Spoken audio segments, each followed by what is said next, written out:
And then you move out of college into the military. And what did the military do for you? Well, first of all, the military was made for me. Gave you a leadership position. Yes, you graduated as a lieutenant, exactly. ROTC lieutenant. Yeah, and it said I was an officer and a gentleman right away. Right. The gentleman part, my mother thought still needed a little work to get it straight for me. But I mean, I said a little tongue in cheek. But what the military did, first of all, the military was integrated because of Harry Truman in 1948. The military became integrated. But and I was in an ROTC class with a huge number of, for the most part, there were maybe about a dozen African Americans in a company of maybe 200 people. And so the integration was really not happening to the extent that it needed to. But we all got along. I never saw any, my roommate was from Oklahoma, right? I think he had to adjust. He was a little bit out of it. He was a guy about 5'4". That might have been part of his problem also, being 5'4".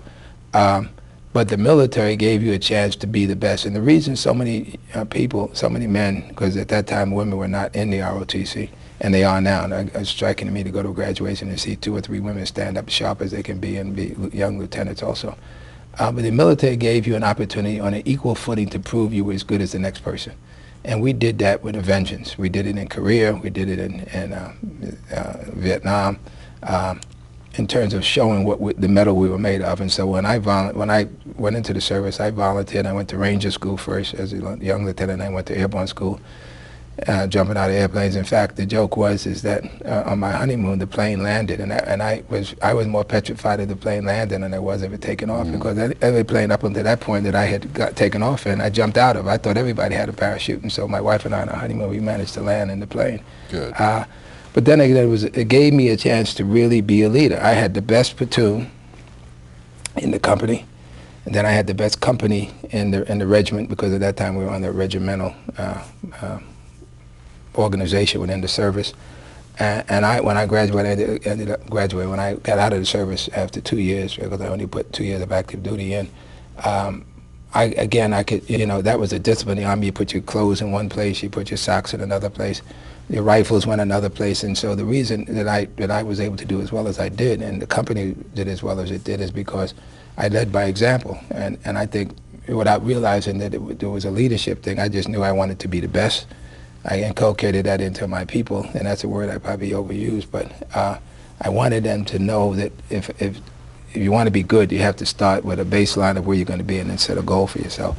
And what I tell people today, and I've written in my book, in order to be successful, you really do have to have goals for yourself. And when I lecture the young people that I will this afternoon at the business school, I know that will come out regularly, because if you don't have a plan in business, you have to have a 5-year plan. You have a 1-year plan, a 5-year plan, and a long-range 10-year plan.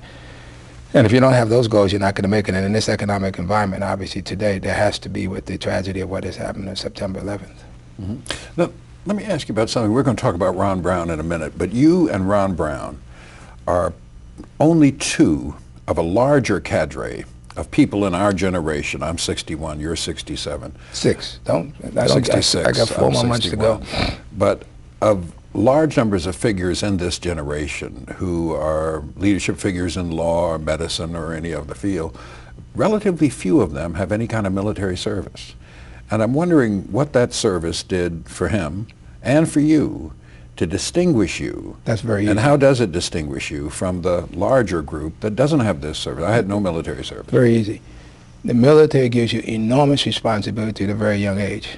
I arrived on the base of Fort Dix. I first went off to infantry school, and then these other 2 schools, Ranger School and Airborne School, as I mentioned to you.